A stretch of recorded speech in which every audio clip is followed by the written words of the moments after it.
Kadir, daha önce neden motorları buraya çok karışık diyorum, bitişik bir şekilde park ediyoruz diye şikayette bulunmuş. Normalde buraya 4 sıra motosiklet koyuluyordu ve motosikletlerin arasından geçmek neredeyse imkansız durumdaydı. Bu şikayeti herhalde göz önüne almışlar. Artık nasıl bir Kadir abilik yaptıysan, nasıl bir sert yaptıysan Kadir. Çok sıkıştırıyorum ya, biliyorum. İlk seyahatten sonra da hediye çekermiş. Ya kırıldı diye.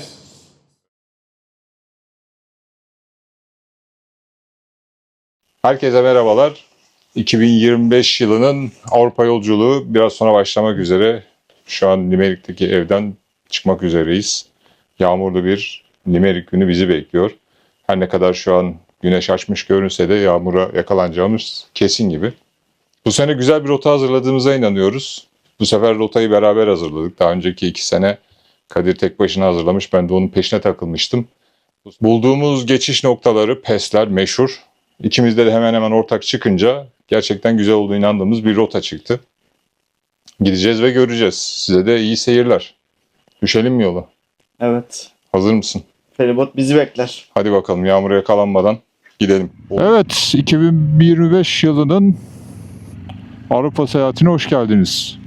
Şu an için güneşli ama normalde yağmurlu bir Limerik gününe başladık. Bugünkü sürüşümüz yaklaşık 2 saat sürecek ve Korka feribot limanına ulaşacağız. Akşam saat 5'te feribotumuz kalkıyor ve yarın sabah 7'de Fransa'da olmayı planlıyoruz. Bu seneki rotamız anakarada 6000 kilometre. Dediğim gibi Fransa'dan başlayacak. Fransa'dan İsviçre'ye, İsviçre'den İtalya'nın biraz kuzeyine, daha sonra Slovenya'ya, genelde Alplerdeki paslarda süreceğiz ilk hafta. Slovenya'dan Hırvatistan'a, Hırvatistan'dan da Bosna Hersek'e ulaşacak. Daha sonra yönümüzü biraz daha güneye çevirip Hırvatistan'ın güney kıyılarından geri dönüşe başlayacağız. Zaten yolda rotalarla, geçtiğimiz yerlerle ilgili daha fazla bilgiyi paylaşmayı planlıyoruz da. Aslında yola biraz daha erken çıkmayı planlıyorduk. Saat 12 gibi. Saatimiz şu an 1'i 20 geçiyor. Ama yoğun yağmur yağışından dolayı bu çıkışı biraz erteledik. Feribota da sanki böyle biraz ucu ucuna mı varacağız?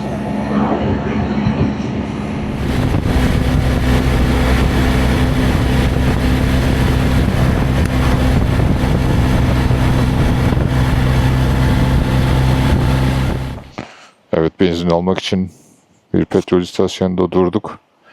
Açılışı yaparken havanın yağmurlu olduğundan bahsetmiştim ama o sırada güneş vardı. Hani videoyu izleyenler ne diyor yahu bu demesinler. İşte gördüğünüz gibi yağmur yine başladı. Burası İrlanda. Güneşe aldanmamak lazım. Seviyoruz ya İrlanda'yı. Yağmurunu da seviyoruz. Güneş de güzel. Sakin şehir. El sallıyorlar bize. Biz de el sallayalım.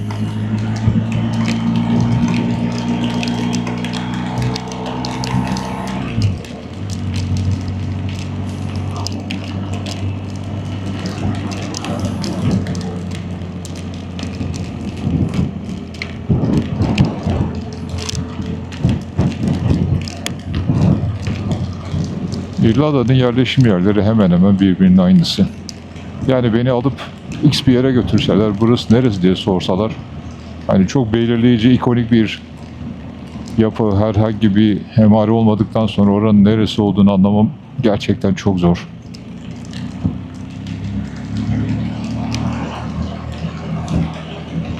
Hemen her şehir merkezinde böyle klasikleşmiş alışveriş merkezleri ve merkez değil mi de dükkanlar hep aynı yani. İşte Supervalu var mesela ileride sağda. Hemen her yerde var. Her yerde mutlaka birden fazla bar var. Zaten bunların bu bar olayı bizim kıraathane kültürü gibi. Canı sıkılan içki içmeye gidiyor.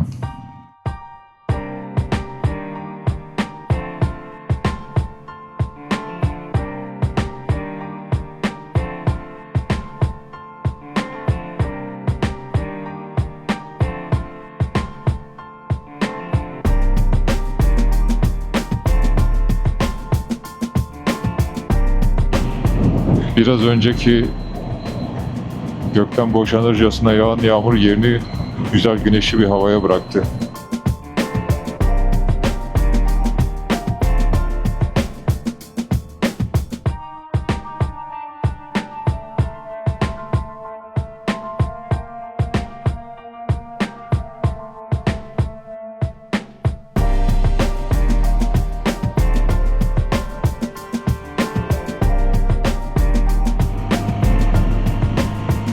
Tekrar merhaba. Feribot'a yaklaşık 12 kilometrelik yolumuz kaldı. Feribot'a binmeden önce küçük bir mola vermeyi planlıyoruz. Yağmurlu başlayan yolculuk şu an 18 derece güneş altında devam ediyor ve yapmaya başladık. Gerçekten sıcak oldu. Kadir şimdi navigasyonda petrol istasyonu falan bakıyor.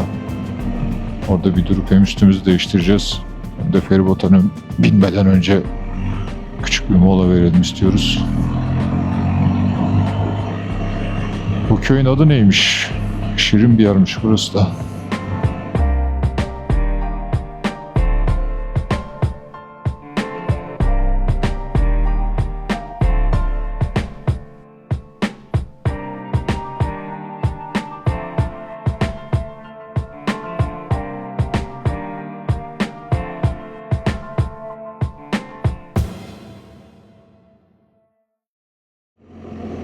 Feribota varmamıza birkaç dakikalık bir mesafe kaldı.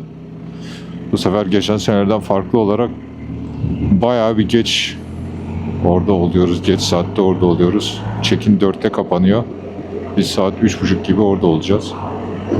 Daha önceki senelerde en az 2-2,5 saat öncesinden feribota varıyorduk. Bilmiyorum neden öyle yapıyorduk ama herhalde heyecan, tecrübesizlik, artık ne derseniz hepsi vardı. Ama feribota erken gitmenin şöyle bir sıkıntısı var. Feribotun içerisinde de gösteririm. Erken gittiğiniz zaman motosiklet için ayrılmış bölmeye park ediyorlar motosikletleri ve çıkmaz sokak gibi.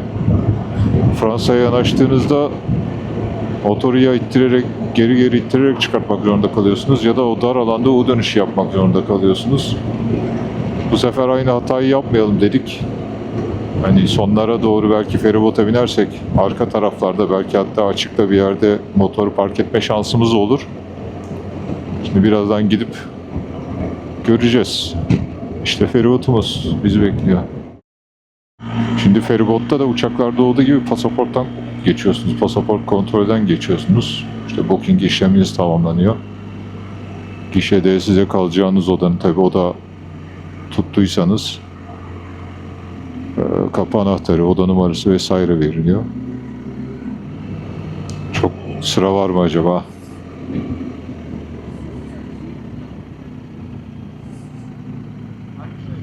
En sağdaki iyi gibi sanki ya. Dur bizi çağırıyor. Dur diyor, sağa git diyor.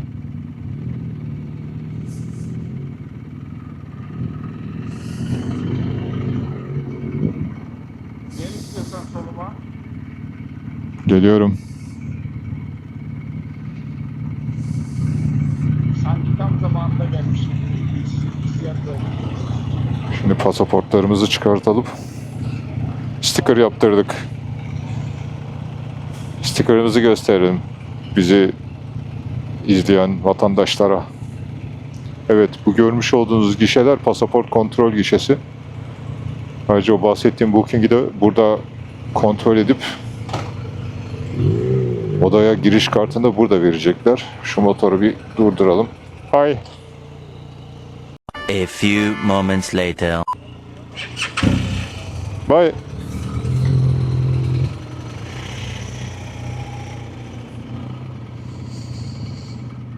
Bilmiyorum ya. Arabanın arkası. Hah, tamam. Güzel. Yakaladı.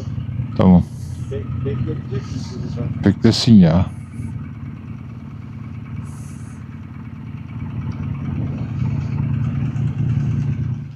Hadi bizi sok içeri dayı. Islanıyoruz. Aynen ya. Adam kapşonunu falan giydi. Rahatı iyi.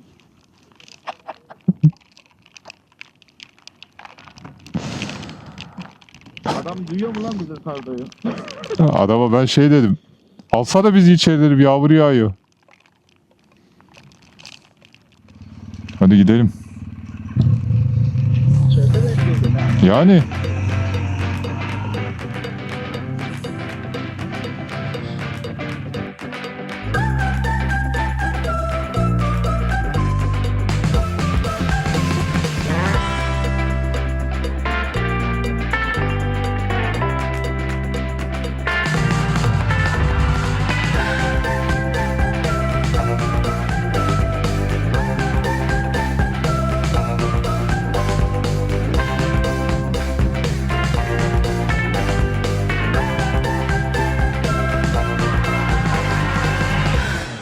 Biraz önce yolda bahsettiğim hani çıkmaz sokak dediğimiz yer işte burası. Aslında buraya park etmek istemiyoruz çünkü sabah bütün motorları geriye getirmemiz gerekecek.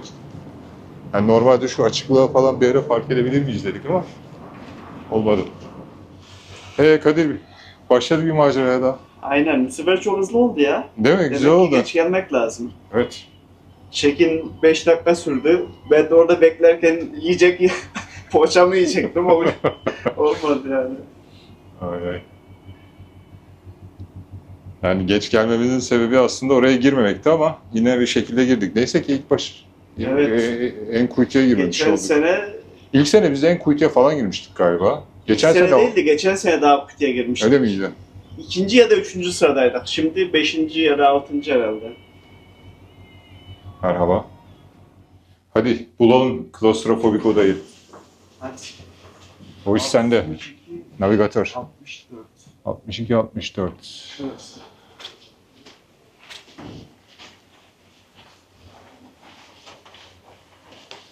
Şimdilik koridorlar geniş. Oo, içeceğim. Hadi içelim. Oui, allez-y. Go ahead. Vitamins. Ben kameraman. Al. Al sana kamera. Merci.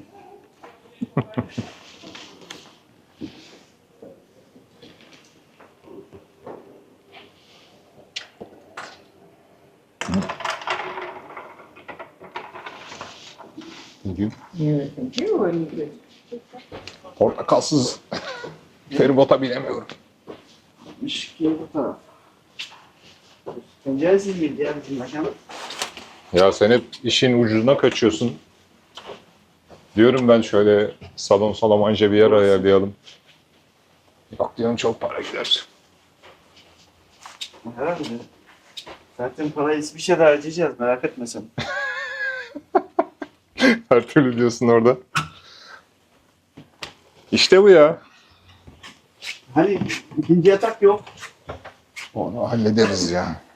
Yalnız Kadir, ben bu odaya ilk girdiğimde bana acayip küçük gelmişti. Her geçen gün biraz daha alışıyorum herhalde bu odanın. Bu ufak tefek durumuna. Evet. Kadir, çıkınınla gelmişsin abicim. Hayırdır? Erzaksız olmaz ya bu işler. Ne var orada bir göster bakayım Yok olmaz. Neden gizli. ya? Gizli. İyi, hadi. Özel Portekiz'den gelme şeyler var. Hadi bakalım yukarıda açarız şimdi o çıkını.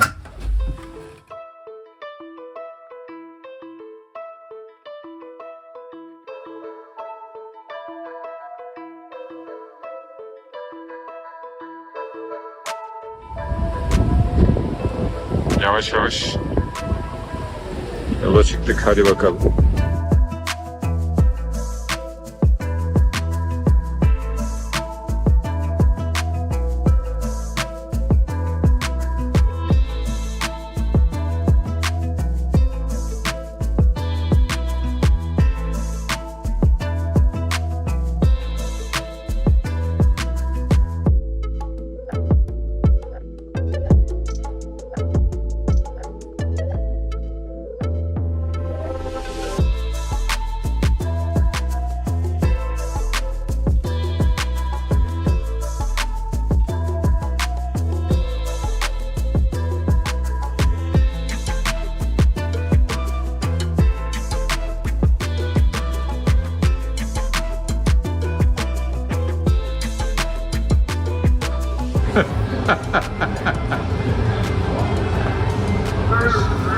İyi yatıramıyorsun Kadir.